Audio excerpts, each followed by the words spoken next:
உலக பொருளாதாரம் பாரியளவில் நெருக்கடியை எதிர்நோக்கியுள்ளதாக சர்வதேச எரிசக்தி முகவர் நிறுவனத்தின் நிறைவேற்று பணிப்பாளர் பாத்திக் ஃப்ரோல் எச்சரிக்கை விடுத்துள்ளார். தற்போதைய உலகளாவிய எரிசக்தி நெருக்கடி குறித்து அவர் இவ்வாறு கடும் எச்சரிக்கை விடுத்துள்ளார். தற்போதைய நிலையை 1970களின் எரிசக்தி நெருக்கடிகளுடனும் 2022இல் ரஷ்யா உக்ரைன் மீது மேற்கொண்ட படையெடுப்பின் தாக்கத்துடனும் அவர் ஒப்பீடு செய்துள்ளார். தற்போதைய நிலைமையானது 2 எண்ணெய் நெருக்கடிகளும் ஒரு எரிவாயு சரிவும் ஒன்றாக இணைந்தது போன்றது என பிரோல் ஆஸ்திரேலியாவில் ஊடகங்களிடம் குறிப்பிட்டுள்ளார். உலக பொருளாதாரம் இன்று ஒரு மிகப்பெரிய அச்சுறுத்தலை எதிர்கொண்டுள்ளது. இந்த பிரச்சினை விரைவில் தீர்க்கப்படும் என நம்புவதாக தெரிவித்துள்ளார்.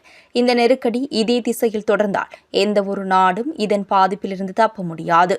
எனவே இந்த பிரச்சினையை தீர்க்க ஒரு உலகளாவிய கூட்டு முயற்சி அவசியம் என சுட்டிக்காட்டியுள்ளார்.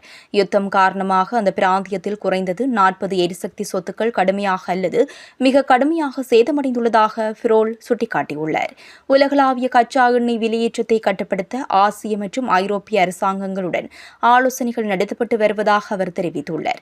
தேவைப்பட்டால் கையிருப்பில் உள்ள எண்ணெயை மேலதிகமாக வெளியிட தயாராக உள்ளோம். சந்தை நிலவரங்களை ஆய்வு செய்து உறுப்பு நாடுகளுடன் ஆலோசித்து இதற்கான முடிவு எடுக்கப்படும் என அவர் கூறியுள்ளார். இந்த மாத தொடக்கத்தில் சர்வதேச எரிசக்தி முகவர் நிறுவனத்தின் உறுப்பு நாடுகள் தமது மூலோபாய கையிருப்பிலிருந்து சாதனை அளவாக 400 மில்லியன் பீப்பாய்கள் எண்ணெயை வெளியிட ஒப்புக்கொண்டமை குறிப்பிடத்தக்கது.